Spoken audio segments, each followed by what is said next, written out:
Good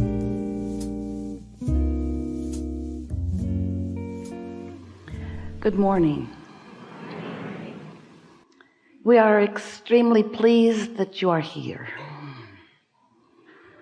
It is good to come together for the purpose of co-creating. Do you agree? Yes. Co-creation at its best, really. So here you are. Were you dragged here, kicking and screaming? What did you come for? Why are you here? That's a good thing to acknowledge. What brings you here? To come for some clarity, some contribution, some alignment, some practicing of your core vibration, a sort of renewal in that sense, having active thoughts about who you really are, so that that intention that you were born into this body with becomes more dominant, just to remind you of who you are and why you're here.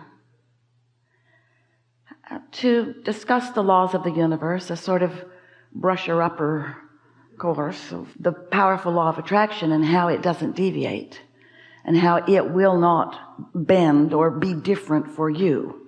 You're not going to be an exception to that. So there's a sort of realization that there are momentums of energies that equal a path that unfolds toward wholeness and goodness and good feelings and progress and fun and wellness, and that this path really is the path of least resistance, and it's the path you always want to be on. And sometimes you're on it consciously, and sometimes you're on it by default. Someone who's on it has influenced you to be on it too. In other words, somebody's feeling frisky and good and you're watching them and you're feeling frisky and good, so you're on your frisky and good path of least resistance. So sometimes you're on the path because of influence of others. We like it best when you're on the path because you have figured out what it feels like when you're on it, and you have figured out what it feels like when you're not on it, and you prefer to be on it, so you practice the thoughts that put you on it. And we really like it most of all when you don't ask someone else to be responsible for whether you're on the path or not. And that's what is a little bit tricky, because if someone has influenced you to be on the path and you like to be on the path, and now that influence isn't there, so you're not on the path, there's a tendency to want to hold them responsible for you not feeling good now, where you could feel appreciation that they showed you what it feels like to be on the path. But when you make anybody else, we're talking about humans, responsible for you feeling good, then you have a lot of trouble, because humans, we love you so much. Humans, did we tell you how much we love you? Humans we love them. We love all humans so much. Humans are fickle creatures who often are focused and therefore feeling, rather than feeling and therefore focused. You want the world to behave in a perfect way so that you can feel good, and it just won't. So there are so many things that you might be wanting to control as an individual, as a parent, as an employer, as a person. And we get why. Because you want so much to feel good, and sometimes circumstances are the reason that you do feel good. You become circumstantially programmed, sort of, conditionally programmed. You live and love conditionally. If you be lovable, I be lover. If you be not lovable, I be not lover. I might even be hater. And when I, as a human, give you the power to control the way I feel, then I really don't like you. And then I really become obnoxious. And I pull out all the stops to try to control you, which never work, which just make me meaner and madder and bigger and more self-destructive. And that's the thing that we really want you to walk away from here really remembering today, is that you're in charge of you and nobody else is, and nobody else can offer your vibration, and therefore nobody else is the reason for the mix of vibration that's going on within you. There are only two reasons that you feel the way you do. And those reasons are the perspective of your inner being and the perspective of you.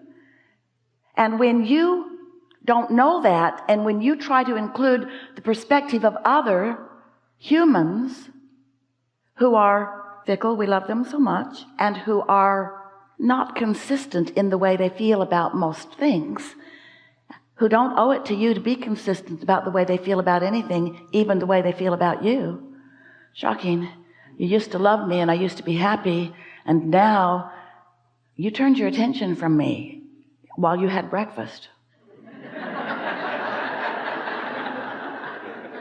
and just left me hanging out there with no support. You selfish breakfast eater. If you really loved me, you'd eat before I get up, so that when I get up, you can give me your undivided loving attention. And as long as I've got that, I'm good. And we say, no, you're not, because you're depending upon something that is always undependable. So in the moment you pronounce all other humans undependable to the way you feel, you'll feel so much better. Not at first. It takes you a while to wean yourself from their scanty help. But once you wean yourself from their scanty help, and in the process you realign with where the real help is, which is your inner being's perspective. So that brings us to something that we want to ask. Do you know you're an extension of source energy? And do you know that that source energy is always flowing to you and through you? And do you know that that source energy, we like to call the personal part of that source energy, personal and up close to you, your inner being. Do you know that your inner being is always, always, always aware of you and always loving you, no matter what? So when you feel guilt, it's not because your inner being stopped loving you. It's because you're looking at you differently than your inner being is. We're going to have some fun today. Our desire is that you become more deliberately, more purposefully, more in control by you of your relationship with your own inner being. It's our desire that in these hours that we are together, that you come away with a sense of your ability to focus yourself into alignment, and most of all, your willingness to let all other humans off the hook. Your relationships will improve so much when you feel, when you think and therefore feel and really mean that you're not holding anybody else in their opinion or in their behavior or even in their attention to you responsible for how you feel. That's truly where your freedom comes from. And if you're playing this game of life out in any other way, if you're holding anyone at any time responsible for how you feel, then for that period of time that you're doing that, you are not in control of your own life, of your own point of attraction. You're letting a flawed premise be your reason for offering your vibrations.